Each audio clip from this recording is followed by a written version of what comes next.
From time to time, in rare intervals, the great spirit of invention descends to Earth to tell a secret which is to advance humanity. He selects the best fitted and whispers the secret into his ear. Nikola Tesla. Arguably the most important inventor in history, he is responsible for 80% of the technology we use today. But did you know someone pulled the plug on his greatest invention? The Wardenclyffe Tower was meant to bring free power to the world. But what happened? To educate us on this topic today is our guest. He is the world's expert on Nikola Tesla, having authored 2 acclaimed books and starred in the History Channel show The Tesla Files. Here is my conversation with Marc Seifer.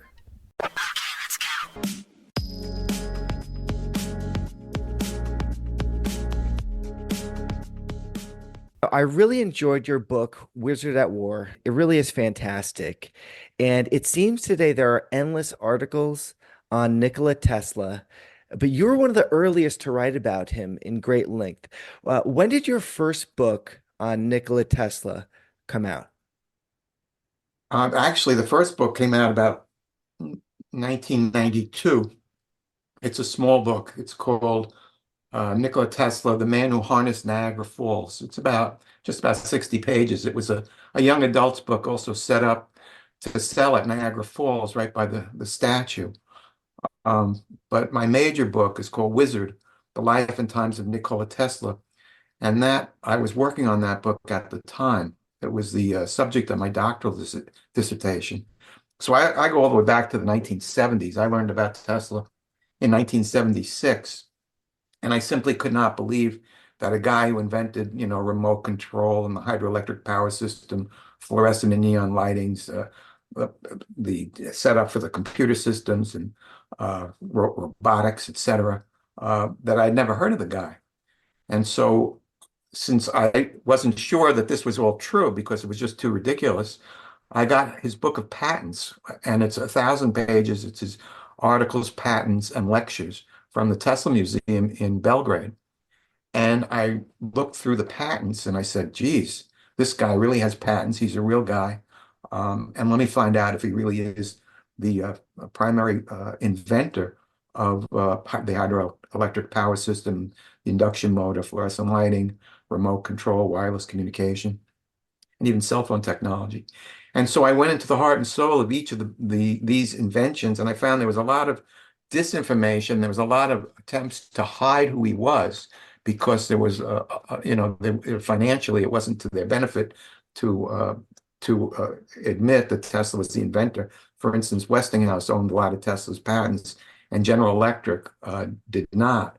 So Charles Steinmetz, who initially had backed Tesla, once he got hired by General Electric, he would write textbooks, and I'm talking about 1897, major textbooks on the AC polyphase system, the alternating current polyphase system, the basis of the hydroelectric power system, and he would not put Tesla's name in there.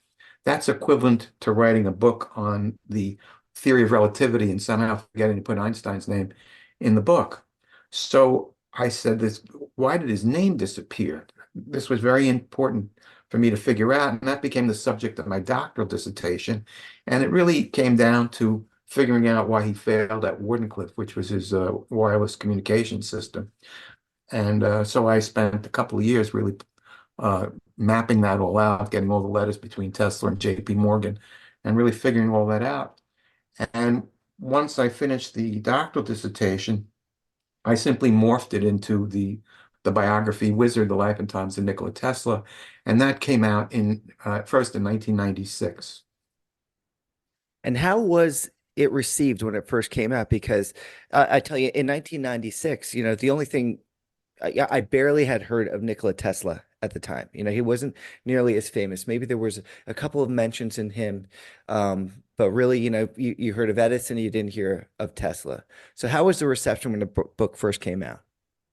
Well, the funny thing was, it got reviewed. I had a full-page article in the New York Times, um, uh, uh, and I got reviewed in the Washington Post, MIT's Technology Review, Nature, and then Scientific American. And in the case of Scientific American, the guy who wrote the review, he had done his doctoral dissertation on Charles Steinmetz. So he was writing about the enemy. And so the article was pretty critical. My brother calls me up. He said, "Boy, this article on you is pretty critical." I said, "Yeah, but if you look carefully," he said, "that my book was serious scholarship." And so that's the quote that I use, that Scientific American called my book serious scholarship. What I did was I listed every single footnote because I wanted people to know for sure that Tesla really was the primary inventor. Because again, by that time, there was a lot of disinformation. Publishers Weekly called the book revelatory and boxed and starred the book. So they really featured it in a different color in the magazine. So it got tremendous press. And it was doing incredibly well. But then, of course, Elon Musk came along and purchased Tesla Motors from the two inventors and kept the name. He's actually going to change it to the Edison electric car, and then he made the wise decision not to. But I think Elon Musk brought Tesla's name back into the forefront, and that had a lot to do with the success of Wizard. And even now, if you Google it right now, it's the number one book on Kindle. So here it is, 25 years later, and it's still a top book. Yeah, I mean, it is really amazing how, it resurfaced and, I'm glad that it's finally getting the notoriety that it deserves because it really, I mean, look at that. It was ahead of its time, just like the real Tesla. So, I really want to find out more about, this Wardenclyffe Tower because, like I told you, I'm from Eastern Long Island. And, growing up, you're hearing of this mad scientist that experimented in Shoreham, right? And it's one of the many folklores that we had in Long Island. We had the Montauk Project. You've got this Plum Island. You hear of Wardenclyffe Tower. So I want to find out and kind of understand better. The more we learn about Tesla, it really was kind of a sad story, right? Because he never married. He dies penniless, right? What was it really a sad story? Actually, that's why I wrote the second book, Wizard at War. I'll get back to Wardenclyffe, but there's the myth that he was this old man just feeding the pigeons. And what I found in my research, I was on the television show, The Tesla Files. We did 5 shows. I helped write the show, and I also starred in the show. And I had to come up with new material. So I had had what was called the Trump Report for 30 years. And I grew up in New York. I obviously knew who Donald Trump was. And I had the Trump Report. I never connected the two. I simply thought they had the same last name. And then while we were making the show, the Tesla Files, I came to find out that Donald Trump's uncle, his father's brother, was John G. Trump, the guy who studied Tesla's papers when he died. So when we made the Tesla Files, I had to really delve into uh, stuff beyond what I had done in Wizard. And what I looked at in Trump's article, that he writes that there's not much to Tesla's particle beam weapon, he really dismisses it. There's a letterhead, and the letterhead lists all the people in the National Defense Research Council, which was the group that actually uh, built the atomic bomb, the Manhattan Project. And the head of the Manhattan Project was a man by the name of Vannevar Bush. And what I noticed, I have a lot of letters. When Tesla turned 75, he got letters from about 5 or 6 Nobel Prize winners, including Albert Einstein. And he got another letter from the dean of MIT. And the Tesla Museum didn't know who it was because they couldn't read the signature. But I could read the signature. I'm a handwriting expert. And it was Vannevar Bush. So in 1931, Vannevar Bush was the dean of MIT. He was John G. Trump's boss at MIT. And he becomes the head of the National Defense Research Council, which is secret weapons development for the government with the onset of World War II. And the biggest project, of course, was the Manhattan Project. When you watch the movie Oppenheimer, Vannevar Bush is played by Matthew Modine. It's a very small part. And he had to hand over the project to the guy who was played by a Born Identity guy, Matt Damon.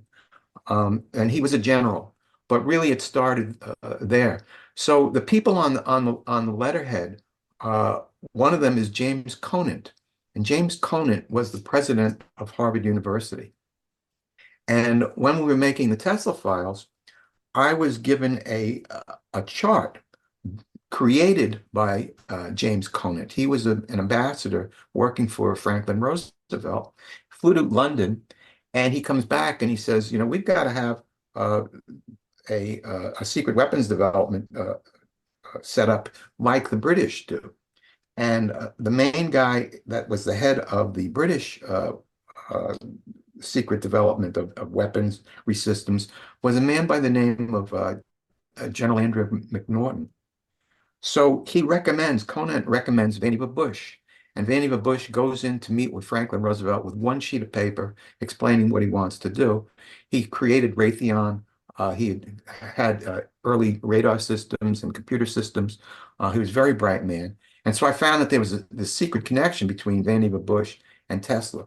So there was no doubt that Vannevar Bush was the guy behind the decision to send John Trump to look at Tesla's papers after he died. So when I did my research, I'm reading about all Tesla's negotiations with the British War Office. He had a particle beam weapon. And I come across this name, uh, Andrew McNaughton, General McNaughton. And I keep reading because I'm reading a ton of papers and stuff. And so I contact the Tesla Museum and I say, this guy, Andrew McNaughton, do you have anything from him? Oh yeah, we got. So they send me this whole file. I find out that he's the head of secret weapons development for the Canadian government. Um, and and when you look at photographs of him, he's on the cover of Life magazine, he's on the cover of Time magazine, and you see him pictures looking over a map with Winston Churchill. In other words, he was a big deal. He was third in line to be the head of Allied forces after Mountbatten and General Eisenhower. Eisenhower became the head, but he was third in line for this. And there are all these letters between Tesla and McNaughton. So Tesla was negotiating with the very height of power for the Allies in the run up to and during the beginning of World War II. So this myth that we have of this old man just feeding the pigeons and fading away and being broke and all that really is not true. He was in the game right to the very end of his life, working with the people that were working on the Manhattan Project. And I found letters from Eleanor Roosevelt which pretty much explains to me that it was Eleanor Roosevelt who was telling Franklin Roosevelt to look into Tesla again because he's got this particle beam weapon. And we found a letter written by Franklin Roosevelt on White House stationery to the University, Columbia University, trying to find out the lowdown on Tesla. So that was, the main thing that we discovered in making the television show. And because we made the television show, I got people from all over the world contacting me. And one of them was doing his doctoral dissertation in Russia. And he sent me secret Russian papers when I found out that Tesla was actually negotiating with Joseph Stalin, who was an ally, during the war. Also, trying to give them the particle beam weapon. And also he was working with the Yugoslavian government.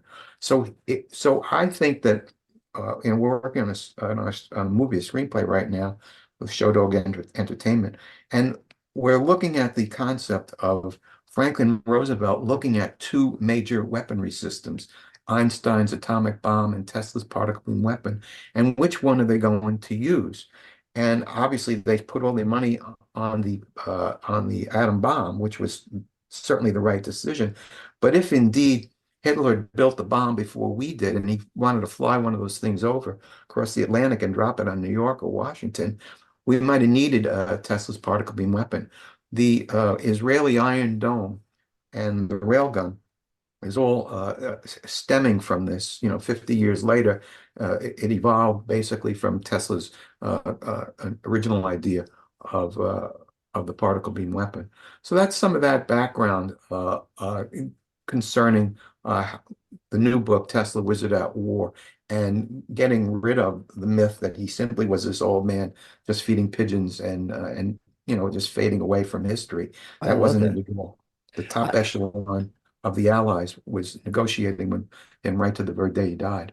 one of the reasons why Tesla made his particle beam weapon was saying that it could actually end war, right? He actually came up with a handful of ideas that he thought if I made a weapon so powerful, it would stop all war from happening because it would be obsolete, right?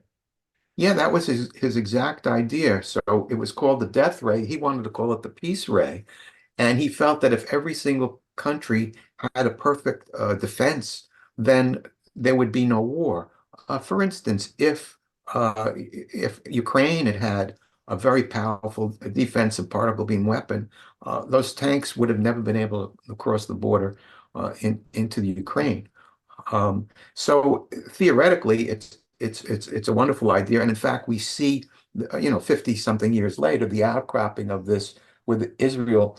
A lot of people are not aware of this, but Hamas had sent over thousands of rockets. All you have to do is Google it. Over the last 10 or 15 years, they've sent over like 15,000 rockets, and something like 90% of them have been sh shot down with this thing called the Iron Dome, which really is an outcropping of Tesla's idea of this curtain of death, which would protect every country. So really, he creates a super weapon, a death ray, as a way to create peace. It's a ironic, a tremendous irony. Um, and I think you might know the concept of MAD, a mutual assured destruction. That was the whole problem with the atomic bomb. It's such a horrible Right. weapon that if everyone had one, no one would ever use it. And so far we've been lucky, and no one has used it since World War II. Now we know that they did have access to a lot of Tesla's old files. Do you think that they took some of those to create some of these new things and based it really literally on his findings? Yes, one of the things I wanted to do when we made the television show, I wanted to prove where his ideas really were used. And two of the people that were dismissing Tesla, one was John G. Trump, who poo-pooed, who said, there's nothing, we don't have to worry about the particle beam weapon. And another was a guy by the name of Frank Jewett, who was the head of Bell Labs. And they were dismissive of Tesla because he was, he thought he had received pulses from outer space, and so he had this uh, wacky side, which did hurt his credibility. There's no doubt about it. But what I discovered is that Bell Labs is the original designer of what became the Osprey helicopter airplane.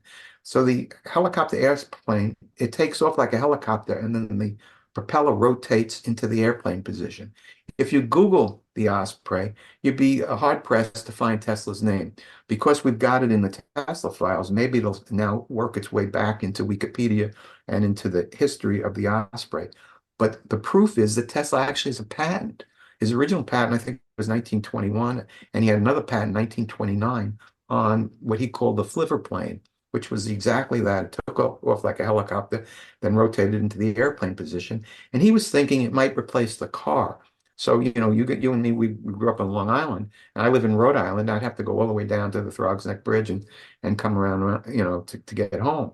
But if we each had this flivver plane, we would just take off. You take off from Patchogue, and you'd fly over to Newport. It would take you 30 minutes maybe, to land.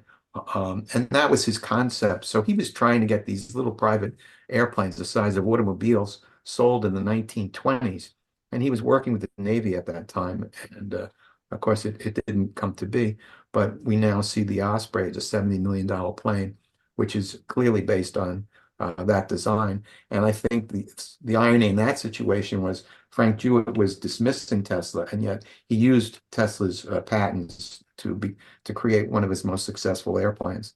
And we know now that maybe that would have just been, a distraction to say that they were being dismissive because if you're going to steal someone's ideas, the first thing you do is discredit them. And we know also that during Tesla's last years, didn't the CIA actually have a room close to his in the New Yorker hotel? So, Well, CIA wasn't created yet. We had the OSS, and I interviewed the man who was uh, involved in collecting Tesla's papers after he died. It ended up in the Office of Alien Property, and the reason it did was because Tesla had no children. So his heirs were Serbs, and one of his most important heirs was Sava Kasanovic, who happened to have been the ambassador from Yugoslavia. So he inherited Tesla's estate along with Bill Turbo's father, Turbovic. And Mr. Turbovic was very kind in that he said it makes more sense to give up my portion of Tesla's estate and give it to Sava Kasanovic and let it go to Serbia where they'll create a museum. So that's what happened after he died. Um, but because this was during World War II, and because he had a particle beam weapon, I discovered that there was a conflict between people like Trump and Jewett, who were dismissing Tesla, and another man by the name of General L.C. Craigie, who said, wait a second, this guy's brilliant. Let's not be so hasty in sending these papers over to Belgrade, which was a communist country at the time. Tito was the head of Yugoslavia. So the American government sat on Tesla's papers for 10 years. And they didn't end up in Serbia until the early 1950s. So the big question is, how much did they study this? And there's still a pretty big secret.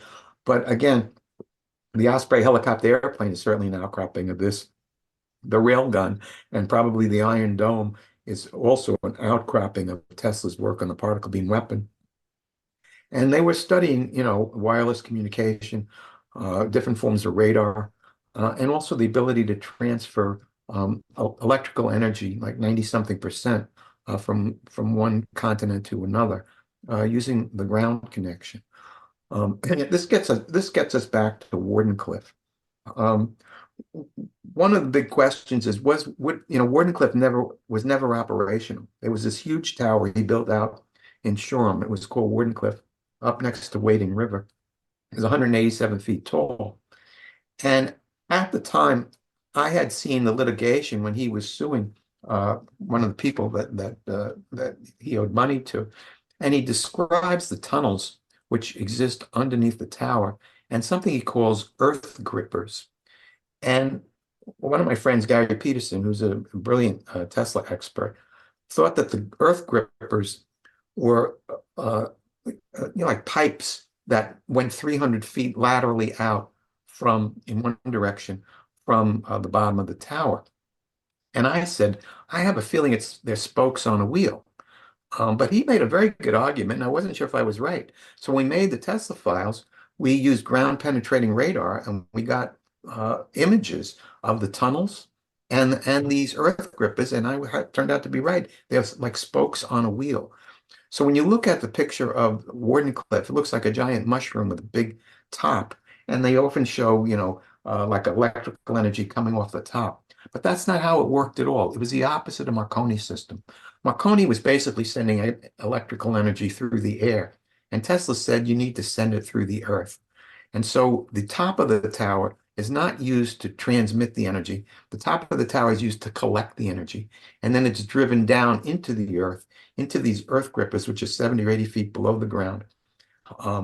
And he felt that was the best way to go. So the controversy is whether or not he was right, since the tower was never completed. So what I discovered and what I discussed in Tesla Wizard at War, is that Tesla was hired by Telefunken, which was the German company before, we were entered World War I. Germany was still neutral. And in fact, the US Navy was using German wireless systems based on Tesla's apparatus. Franklin Roosevelt was the Assistant Secretary of the Navy at the time. So what I discovered was, when he went out to Sayville, which is also right near you in Patchogue. Which is where Telefunken was located. We should make sure. Yeah, yes, where Telefunken was located. Tesla said, you're wasting all this energy sending it out through the air. You've got to increase your ground connections. So they increased the ground connections. And if you look at the New York Times, I have the article in the book, it says, Telefunken becomes the most powerful wireless system in the world. It triples its power. Now, when it tripled its power because they followed Tesla's example of what to do. And I believe that simple article from 1915 from the New York Times, which says Telefunken Sayville triples its power, is the proof that Wardenclyffe would have worked, and that the system we have, a radio system, is actually inferior to what he really wanted to do. In the opening section of Wizard, The Life and Times of Nikola Tesla, I talk about a crystal radio set that I built with my dad. I was in Cub Scouts and the Boy Scouts. And the crystal radio set doesn't have any attachments to it's not plugged in. It gets all its energy from the wires, and it uses a crystal to change the energy that's in the atmosphere into a detectable uh, signal. And I had a jar and I wrapped wire around it, and I had different channels. I actually listened to Muhammad Ali, the first fight, with Sonny Liston, on my little crystal radio set. But when I first built it, my father was an electrical engineer. I was on the second floor. I crawled outside and I put this area, which was a wire that went all the way outside and wrapped halfway around the house. And the whole contraption didn't work. And my father, who's an electrical engineer, who taught electrical engineering during World War II, was pacing the room, and he goes, "Oh, geez, something's wrong. What's going?" And he snaps his finger. And he goes, "I got it." And he takes another wire and he attaches it to the radiator. He said, "We need a ground connection." And once we had the ground connection, my radio worked perfectly, and I listened to a bunch of stations all through the early 1960s on my little crystal radio set. It was getting all the energy from the local radio stations. But then at that time, when I'm 12 years old or 13, I realized that the ground was playing a huge role. I never totally understood it until I studied Tesla. But in fact, the ground plays a gigantic role in wireless communication. And what Tesla is saying is that the Marconi system of sending it through the airwaves, the radios, they die out after about 30 miles. But if you increase the ground connection based on what Tesla wants to do, you could send signals from Sayville to Berlin, which is 4,000 miles away, and they were in direct communication with each other, all because of Tesla's technology. And we should let people know that Marconi was one of Tesla's biggest rivals at the time. Marconi was credited with the radio, but it was in fact Tesla, right, that really created the radio and later on was credited for that, right? Yeah, the Supreme Court finally ruled in Tesla's favor. The problem was Tesla was kind of arrogant. I mean, he had put all his eggs in one basket. He was going to build Wardenclyffe and either do Wardenclyffe or not do anything at all. He got $150,000 from Morgan in 1901. I don't know what $150,000 today in 1901 was, but it's I, got to I, be 15 or $20 million. I I did the mean, calculation, and it's about $4.5 million that he would give him just that 150. 4.5 million. Okay, so Yeah, even 4.5 million. yeah, But even today, I mean, I wouldn't mind a check for 150,000. That's a lot of money. right. But he was getting in the equivalent of 4 or 5 million to build this tower, and he runs out of money. And in my research, I find out that this is 1901. He's reading an article written by Marconi. Now, he had offered Marconi his equipment through Sir William Preece, who was the head of the post office in Great Britain, who was working for Marconi. And Preece knew Tesla very well because Tesla had stayed at his house and lectured at the Royal Society in London in the early 1890s. And Preece was the broker between Tesla and Marconi. And so Preece said to Marconi, "Hey, Mr. Tesla, across the Atlantic is willing to give us some equipment to help your wireless system." And Marconi says, I don't need Tesla's equipment." So he decided not to use Tesla's equipment. So in 1901, it was in April, Tesla is reading an article that Marconi wrote. And Marconi said, wireless has been around for a while. You take a Tesla coil and you do this, that, and the other. And so Tesla freaked out because he had offered Marconi his equipment, and he found out that Marconi was using his Tesla coil, which was setting up the oscillations that he needed, for the equipment.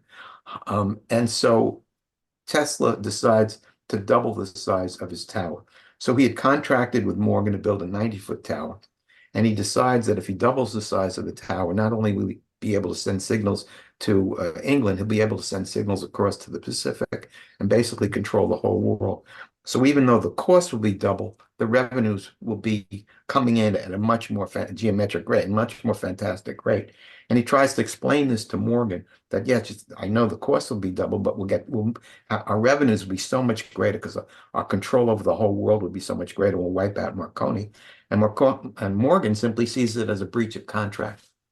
And because so, and because so we when Tesla runs out of money, that was it. so JP Morgan contracted him at 150,000 to build a specific scale, and without JP Morgan knowing, Tesla takes the liberty to try to go for the edge over Marconi and doubles the scale of the Wardenclyffe Tower, which obviously raises the price. Yes. And the reason he didn't tell Morgan was because Morgan was in Europe.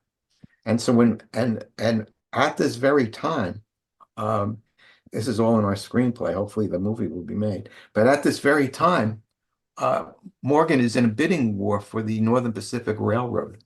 And he finds out that Averell Harriman's father, Ned Harriman, is outbidding Morgan. Actually, was for the Chicago Burlington line, which ran kind of like the Northern Pacific ran from east to west. So let's say from New York to Washington, the state of Washington, kind of like that. And the Chicago Burlington kind of followed the Mississippi, so it was like a T. So Harriman wanted the vertical line, the Chicago Burlington, and Morgan wouldn't give it to him. So when Morgan was in Europe, Harriman, instead of trying to buy the Chicago Burlington, he tried to buy the Northern Pacific, which owned the Chicago Burlington. And so the stock went from like $100 a share to $1,000 a share almost overnight.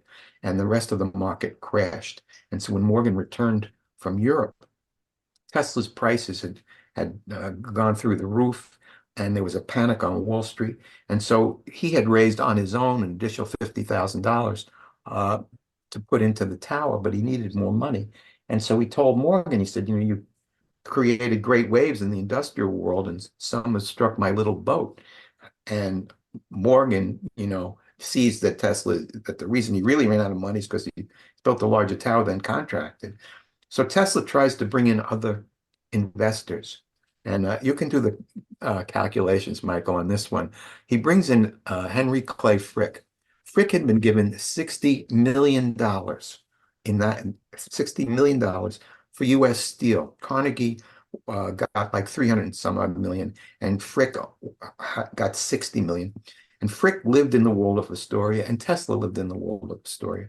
So Tesla is negotiating with Frick to get another $100,000 to complete the tower. Now, if you had $60 million, $100,000 It's is nothing, right? literally pocket change. So Frick meets with Morgan, and the deal doesn't come through. Tesla sets up meetings with Thomas Fortune Ryan, also Jacob Schiff with Morgan, and those deals don't come through either. So Morgan clearly was not only not investing further in funds, but he was blocking Tesla from succeeding. And that's the really sad part of this story. And the ultimate question is, why did Morgan block Tesla when Tesla had these billionaires in today's dollars coming in to help him out? And I think part of the reason was a wireless system would do away from the need for copper. Morgan had copper mines out west. He had rubber plantations for insulation in Africa. He had lumber yards in Alaska. And he was making money every which way if he shipped and he had the shipping lines. So if he shipped rubber from Africa, he would make money for the sale of the rubber and also for the shipping of it. Same thing with the copper and the wood, the lumber for telephone poles. So Tesla threatened all of that. And what I discovered, which is mostly in the book Wizard, The Life and Times of Nikola Tesla, that right after the deal fell through with Morgan, where Morgan definitely sunk Tesla's ship, which was 1906, there was another panic on Wall Street, 1907, associated with a run on the copper stocks. And I think the reason why the copper stocks were manipulated was because people realized that wireless was now dead, Tesla was now dead, his deals were now no longer any good. So copper would become important again. And so there was a great manipulation of the copper stocks. And that caused another huge panic on Wall Street. And Teddy Roosevelt called up JP Morgan. to see if he could help with the banks. And one of the bankers that Morgan knew was that owned the Knickerbocker. Uh, Morgan was unwilling to help him, and this guy committed suicide. So it was, a pretty sad thing that happened, but it was all directly linked to Tesla trying to build a larger tower, pleading with Morgan, basically saying to him, "Yeah, I know I built a tower larger than you wanted, but I'm going to advance the world a century. Please allow me to do this. You'll be able to talk from here to Australia as if we're sitting across the table from each other." And what I discovered is that Tesla really is the inventor of cell phone technology. And I can, Michael, I can easily explain it if you want me to give me a minute or Yeah. two. Um, let's say there's only 10 frequencies available on the planet. That would mean if you had a wireless telephone, you could only have 10 wireless telephones. What Tesla learned how to do was to multiply the frequencies. So if you had 10 times 10, you could have 100 cell phones. And if you had 10 times 10 times 10, you'd have 1,000 cell phones. Now, we're not starting with 10 frequencies. We're starting with thousands and thousands of frequencies. But that is why every single person on this planet can have their own cell phone, is because Tesla figured out how to multiply frequencies. On the other hand, all Marconi could do in 1901 was send Morse code. And he didn't even know what frequency he was using. So that's why Tesla wasn't afraid of Marconi. Tesla was so far ahead of Marconi, but Marconi was a much better entrepreneur. He was building wireless systems literally all over the world on his dots and dashes, on his Morse code. It took Marconi almost 20 years to catch up to using Tesla's technology so that voice could be transmitted by means of wireless. And so there was a big giant trial in 1915 in Brooklyn, and Marconi actually came in to testify. He came in on the Lusitania, and he testified, but then he was called back because the Germans had cut the cable, the wire, the cable that had wires from that went across the Atlantic, and he did not go back on the Lusitania. And one of the questions is, did the Germans sink the Lusitania as partly hoping they would kill Marconi because while Marconi's system was a big threat against Telefunken, which was the other large wireless concern. And then once we got into World War One, all of Tesla's deals with the Sayville plant and another plant in New Jersey called Tuckerton collapsed. Tesla was making like $1,500 a month from each of these places, and he was getting a piece of the action. He was getting royalties based on, well, their transmissions. And so he lost out tremendously. Had we not gone into World War One, had World War not happened, he might have gotten the money through Sayville and through the Tuckerton plant to go back and resurrect Wardenclyffe. But by that time, he owed the Waldorf Astoria about $20,000 in back rent, and he transferred the property to Wardenclyffe, to the Waldorf Astoria. And And they, in 1917, they took the thing down for salvage. there's an important part there that I think is very interesting to make sure that we add in is that one of Tesla's good friends was actually, I think, the owner of the Waldorf Astoria or the son of the owner of the Waldorf Astoria. And to make matters worse, all the things going wrong in Tesla's life, that person was on the Titanic, right? Yeah, John Jacob Astor, who owned the Waldorf Astoria, was a good friend of Tesla's. And I think one of the reasons Tesla didn't pay rent, Astor he was the largest landowner in New York City. And Astor had invested in Tesla's other projects, had given him, we're not totally sure if it was either 100,000 or 30,000, but he gave him a lot of money when he went out to Colorado Springs. And what I discovered, this was in 1899, was that Astor was hoping that Tesla was going to build his fluorescent lights. These were cold lights. You all remember, when we change a light bulb, you burn your fingers. You had to wait for the thing to cool down. Tesla invented cold lights. He said, "Why waste it all in heat?" He's the inventor of fluorescent lighting. And instead of building the fluorescent lights that Astor expected, he went into Colorado Springs to test his wireless system. So Astor was a little bit angry with him, but they made up. And there's a little bit of evidence. I couldn't quite prove it, but I think that Tesla had a hovercraft. that he might have showed Astor on the Hudson River with it was like a giant propeller that lifted the craft slightly above the water. And so Astor probably was allowing Tesla to pretty much live rent free. Um, and he probably didn't mind so much that Tesla wasn't paying the rent. And then he goes on the Titanic. And of course, the Titanic sinks. And Astor allows his wife, to get onto the lifeboat. And he, is a hero in the sense that the men stayed. And then they went down, with the ship. And because of that, now the new owner or the manager of the Astoria wants to collect on the bill due from Tesla, right? Yes, $20,000, which is A lot of a money. lot of money. So he owed this rent, and now to pay that, they took ownership of the Wardenclyffe Tower and sold it for scraps.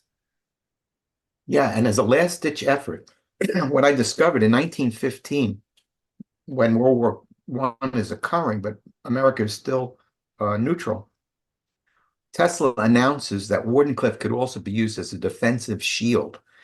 So I think there's evidence that Tesla had invented this particle beam weapon way back in 1915, because he announces to the world that he could transform this tower into a defensive shield. He's pleading with Woodrow Wilson to save the tower. Um, Wilson had, taken over all the towers. They took over the Sayville plant because they were secretly using it to transmit messages to the submarines, and the submarines were taking out a lot of ships. Uh, so Tesla was now, in a sense, associated with the enemy. But the irony was, so was the U.S. Navy. So the U.S. Navy was using Telefunken's wireless system because they're based on Tesla. They're much better than Marconi's system. And so Marconi sues the US Navy in 1915 for patent infringement. And so Franklin Roosevelt, who's the Assistant Secretary of the Navy, does his research, and I have the letter signed by Roosevelt where he writes, we're all set against Marconi. We don't have to worry. The U.S. Navy doesn't have to worry because we're going to use Tesla's patents, which predate Marconi. So Franklin Roosevelt knew knew about Tesla in 1915, and relied on Tesla's patents to avoid the embarrassment of having to pay to Marconi for patent infringement for the U.S. Navy. So this is all resurrected in World War II when Tesla now has a particle beam weapon. Roosevelt knows who he is. And I just think it's very interesting the tie-in to Roosevelt and Tesla because of all this. So we have letters from Franklin Roosevelt mentioning Tesla's name in 1915 as a way to combat Marconi, and mentioning Tesla's name in 1943 as a way to probably find out more about Tesla's peace ray or death ray. So I want to go back to the Wardenclyffe Tower and the inspiration for it and how it worked. So how much credence do you give to the theory that Tesla was inspired by the Great Pyramid to build Wardenclyffe? It's an interesting theory. I love the idea of it. And what's so interesting about it is that he's pleading with Morgan uh, to give him the money. He's saying, let's transcend the agreement. I'm not talking about money. I'm talking about changing the planet. And look how wireless communication has changed our planet, right? Even you and me right now talking on Zoom from 3,000 miles away. So he's pleading with Morgan. The irony for me is that when Morgan doesn't give Tesla the money, did Morgan struggle with that decision? Did he have second thoughts about it? And I found some evidence that he did have second thoughts. Tesla says to Morgan, there's more power in a leaf than in the paw of a bear. But if you want to continue to knock down poles, go ahead. I get chills just telling you that. I mean, understanding the power in the structure of a leaf as compared to a big bear who knocks down poles, which is Morgan, it's such a profound concept. So the idea of the link to the pyramids, Morgan spends the last 4 or 5 years of his life traveling to Egypt on a number of trips. And I think, Morgan was the most powerful man in the world. I in no way, shape, or form want to talk about politics today. But uh, but uh, Donald Trump has a lot of power. Well, that kind of power is what Morgan had. Morgan was the most powerful man Right. in the world at the time. And I think he was humbled by going to Egypt and seeing these giant pyramids and going to the Valley of the Kings. And that's what drew him there because he was so big, he wanted to put himself in a certain perspective. Now, whether Tesla himself studied the pyramids and used them as inspiration, possibly. This is the concept of ley lines. That there were these currents running through the planet um, that just exist. When Tesla went out to Colorado Springs, he was measuring these huge electrical storms, and he calculated that some of these storms sent electrical energy that actually circled the entire Earth. And he picked up the resonant frequency of the Earth, which is about 12 cycles a second, and he's going to use that as a carrier wave. Whether or not there's a direct link between that and the structure of the pyramids, I really don't know. It's fun to do, and we did a show on ancient aliens that I was in where we discussed that. But I'm a scientist, and I couldn't quite prove it, so I had to hedge it a little. And Ancient Aliens takes it one little step a little bit farther. So that's where we are with that. Yeah, because you do look at the materials that were used. I mean, he did use the structure similar with it being eight-sided, the Wardenclyffe. They used quartz, right? They had Yes. he even used granite as the base, just like the Great Pyramid. The only difference, it seems, was instead of the gold top that would have been on top of the Great Pyramid, he used copper. Now, as far as Tesla's life after the debacle with Morgan, he falls apart here, right? Yes. What I'm also a handwriting expert, and I looked at 40 years of Tesla's handwriting, and I noticed that the handwriting totally falls apart in 1906. And I also found letters from his secretary, George Sheriff, and also from T.C. Martin, who was the editor of his book, The Research, Writings, and Adventures of Nikola Tesla, who was the editor of Electrical Engineer and Electrical Review. And both of them saying, "You look so out of sorts. I'm really worried about you." So I think there's a lot of evidence that Tesla, did fall apart and did suffer a nervous breakdown in 1906. He was trying so hard to succeed, and he brought in these huge billionaires that he was even living with, at the Waldorf. And Morgan was scuttling every one of these deals. And then he had the problem was he couldn't demean Morgan because he would then never be able to raise any money for any other projects that he had. So he was constantly trying to come up with other inventions. Uh, for instance, he had, the electric car today, the Tesla Roadster, is based on an article that Tesla wrote in 1904. And that's why they called it the Tesla Roadster. So Tesla was saying that the electric car was a much better way to go than using gas guzzling cars. And he's trying to sell these motors to Henry Ford and make money that way as well. So he kept trying to come up with all these new ideas. But I do think that he suffered greatly in 1906. And basically, that was the final straw. That's what all the letters, 60 letters between Tesla and Morgan. And the last letter, as I say, was this concept that the structure of a leaf has a lot more power than the paw of a bear. Um, what an incredible thinker he was, and what a great writer he was. And he did indeed have a great sense of humor, and I think it was his humor which saw him through these dark days. And one of the funnier quotes that I read of him is because was famously unmarried. He said something to the effect that you've never met a married person that invented anything, right? Something like that. He might have said that. Edison was married. Um, but I think it was a matter of time. I mean, I'm amazed at how everyone does it. And look at the ladies today. In the 1950s, not too many women were really out in the workforce.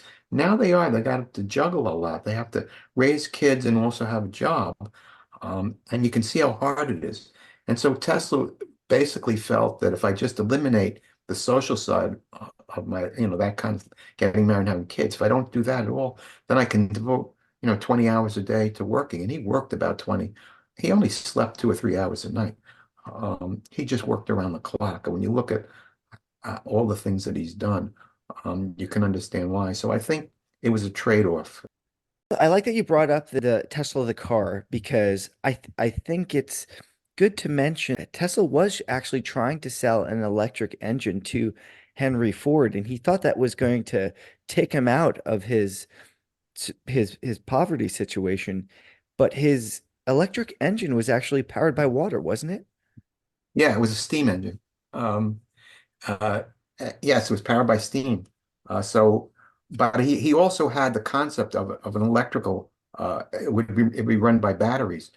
The problem with the battery is even the problem today with the electric car. It can only go 300 or 400 miles, and then you run out of the problem. You got to recharge it. But in those days, in 1900, there were electric cars running on batteries. We didn't have charging stations. So that, was, one of the big problems of the electric car, and even today, it's still a problem that has to be solved. I think what will happen, and they do talk about that, is the car will be charged driving along, where I am in Route 95. There'll be ways to charge the car just driving along the highway. It'll pick up the energy that'll be built into the rails that line the roads. So I think that that is something possible in the future. Wow. Wasn't it also true that he used to take a bath in electricity? Yeah, he did. Um, when I was a kid, I wasn't that much of a kid, but there was a great movie called The Andromeda Strain, and it's kind of the pandemic we just had, the COVID pandemic, um, and the only guy who wasn't affected was an alcoholic.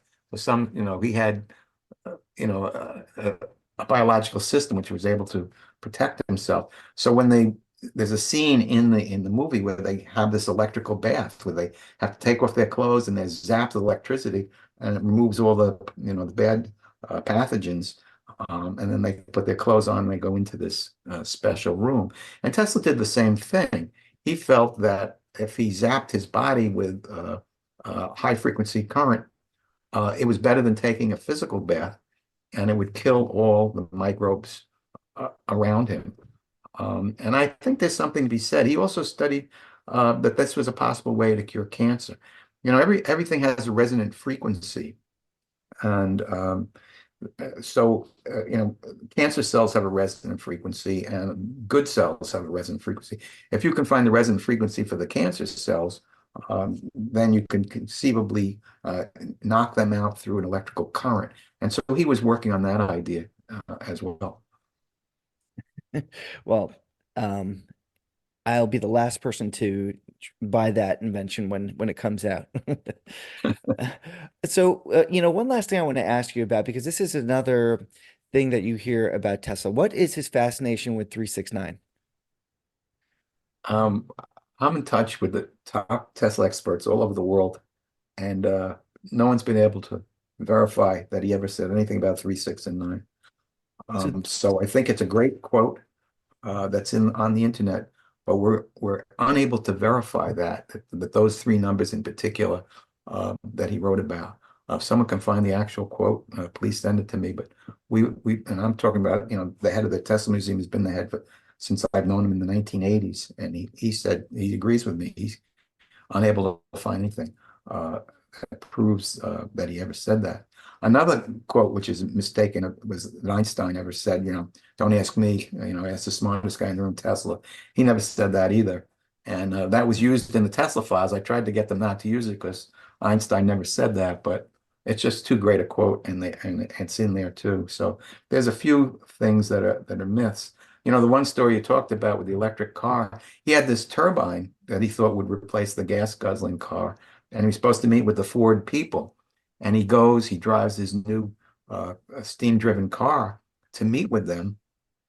And it was a group from Ford Motor, but they were interested in spiritualism, and they wanted to meet with him because they were parapsychologists. They wanted him to get involved in wireless communication, telepathy, that kind of wireless communication. And Tesla had no belief whatever in telepathy and parapsychology, even though you'd think someone like him would have. And he threw them out of the place. Uh, he was upset, and then later laughed about it because he thought that he was going to now have a meeting with Henry Ford where he would be able to sell him, a car that didn't run on gasoline. And he literally got faked out. That's so funny. So if you had to say one thing, what do you think that Tesla's legacy should be? Well, I keep learning something every day about Tesla. And the last chapter of Wizard at War has to do with Tesla's dynamic theory of gravity. Um, I read about his dynamic theory of gravity in, working on the first book, Wizard, Life and Times of Nikola Tesla. And it took me many years to figure out what it was. And I was always a fan of George Gamow. Gamow was one of the founding fathers of quantum physics. And he would write his books on quantum physics so you could read and understand them. And in the book he wrote called 30 Years That Shook Physics, he talks about electron spin. And he said that Goudsmit and Uhlenbeck, when they discovered electron spin, which was the fourth number to explain where the electron would be circling the nucleus, three positions in space, and then that it's orthorotating, was that if it wanted to generate electromagnetism, it had to spin at speeds faster than the speed of light. What happened was that concept violated the theory of relativity. And so Paul Adrian Dirac came along and changed particle spin that violated the relativity by spinning faster than the speed of light to the square root of -1, which is an imaginary number, I.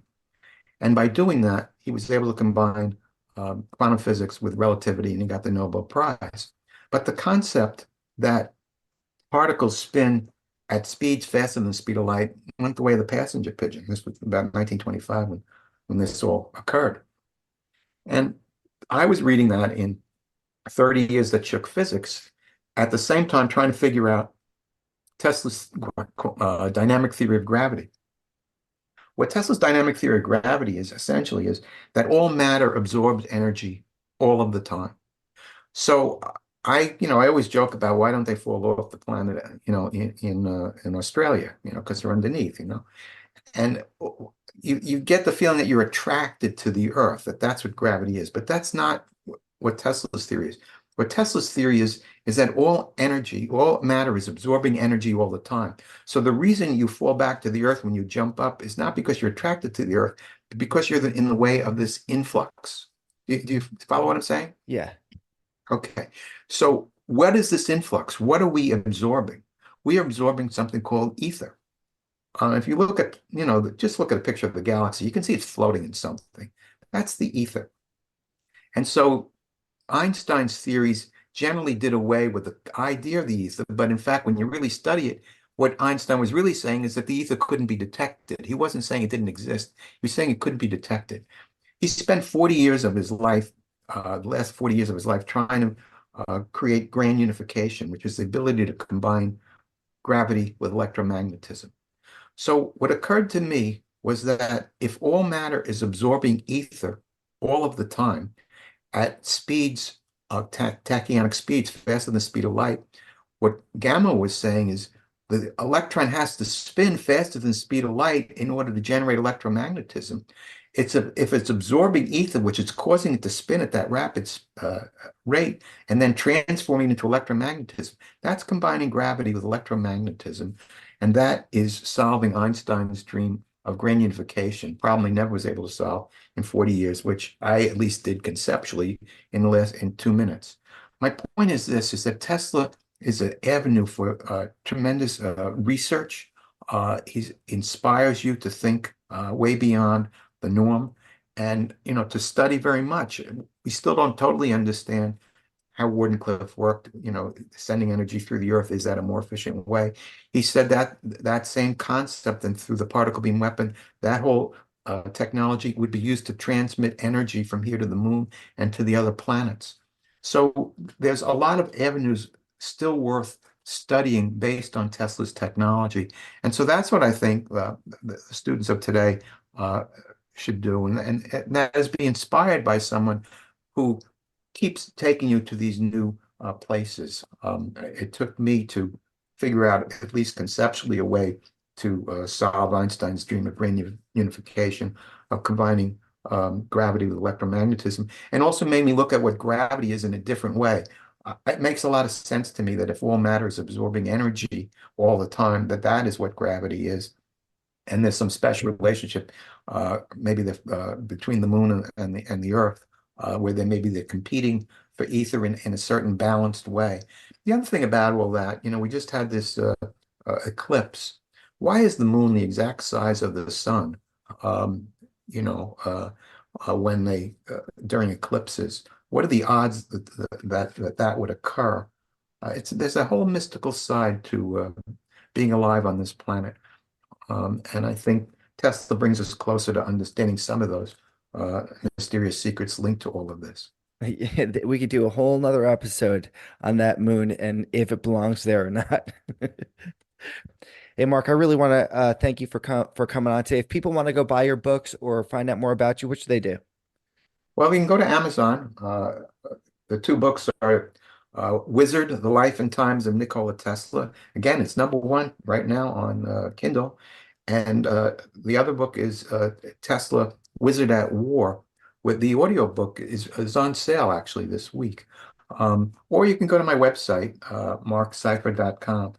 Michael, this was great. I really appreciate very much you asking me to come on.